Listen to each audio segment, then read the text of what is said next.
Cuba puede producir todas sus necesidades de alimentos industriales sin necesidad de ayuda extranjera. No necesitamos que el imperio nos regale nada. Bueno, entonces el embargo no te hace nada. Perfecto, es lo que vengo yo diciendo hace mucho. Los que tenían el poder siguen en el poder, los gerentes de las empresas ahora son los dueños de las empresas y los trabajadores y la ciudadanía quedan como estaban o más jodidos todavía. Se anunció una serie de reformas económicas en Cuba que básicamente son pues el reconocimiento de que las cosas no funcionan. Todavía en algo más que voy a publicar, en algo más que hicimos ayer, encontré la cita de Fidel Castro en 2016, hace 10 años.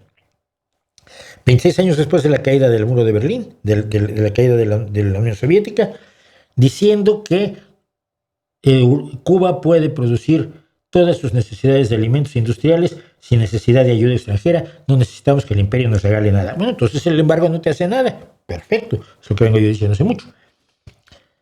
Pero resulta que no. En 60 años no han podido darle de comer a su gente. 67 años. 67 años. Entonces finalmente parece que hacen algunas reformas. Las reformas son las siguientes. Y vamos a verlas y luego explicamos por qué esto no va a ser bueno para los cubanos de a pie.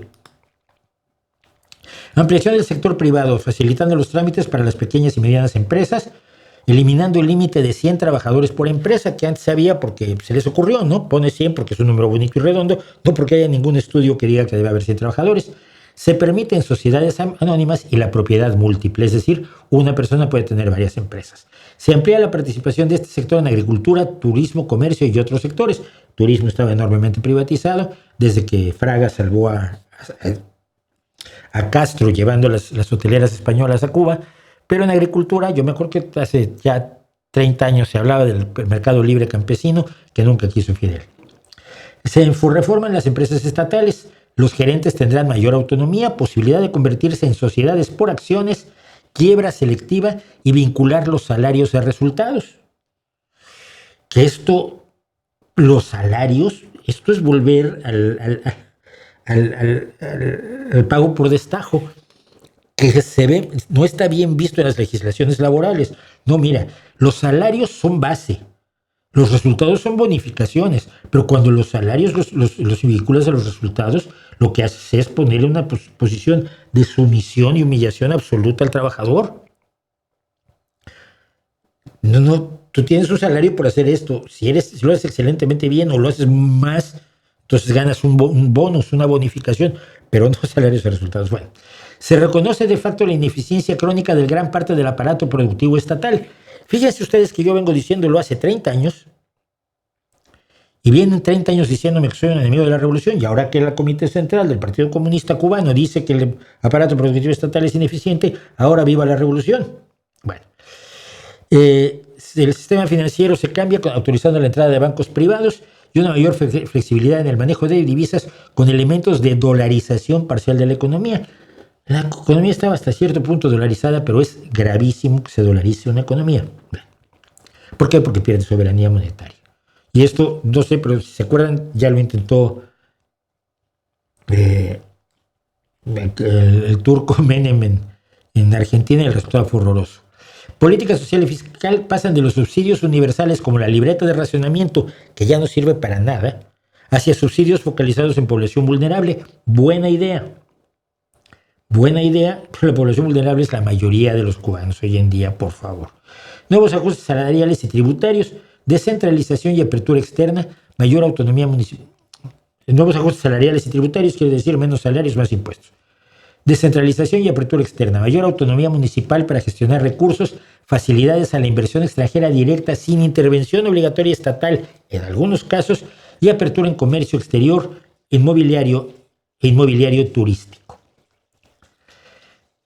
Evidentemente las medidas no abordan buena parte de los problemas fundamentales relacionados con los derechos de propiedad, la libertad económica y la rendición de cuentas. Pero estas reformas cuentan con el aval de Raúl Castro, que es quien finalmente manda. El Partido Comunista conserva el monopolio político, lo que implica que cualquier apertura sigue subordinada a la preservación del poder, que es lo que yo les dije que iba a ocurrir. ¿Qué va a pasar? Si Donald Trump entra a Cuba, que espero que no lo haga, pero está tan loco que puede hacerlo, si hay una entrada en Cuba para llevarse a Díaz-Canel y a la mitad de la Comité Central del Partido Comunista, van a dejar a la otra mitad del Partido Comunista pidiéndole la subordinación a Trump.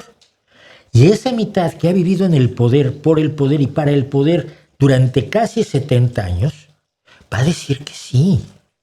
Y va a hacer lo mismo que contaba yo la semana pasada que se hizo en la Unión Soviética. ¿Sí? Que es... no es cierto, no era este. El que se hizo en la Unión Soviética, que es dejarlo todo como estaba con los que tenían el poder, siguen en el poder, los gerentes de las empresas ahora son los dueños de las empresas y los trabajadores y la ciudadanía quedan como estaban o más jodidos todavía, porque los rusos se las arreglaron para ser más pobres después de la caída de la Unión Soviética que antes. Y menos libres todavía porque de dictadura pasaron a dictadura.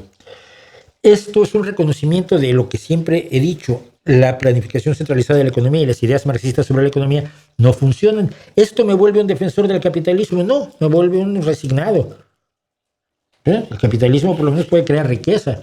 Vamos a dejar que cree riqueza sin que cree demasiados daños, regulándolo desde el poder en un sistema social democrático en el cual se pueda legislar el mercado y la producción y las empresas de manera tal que hagan que sus ventajas se maximicen y sus defectos se minimicen, sus peligros se reduzcan y podamos utilizar esa riqueza y distribuir parte de ella. Que es por lo que siempre dicen que, bueno, es que ustedes en realidad los socialdemócratas son de derecha.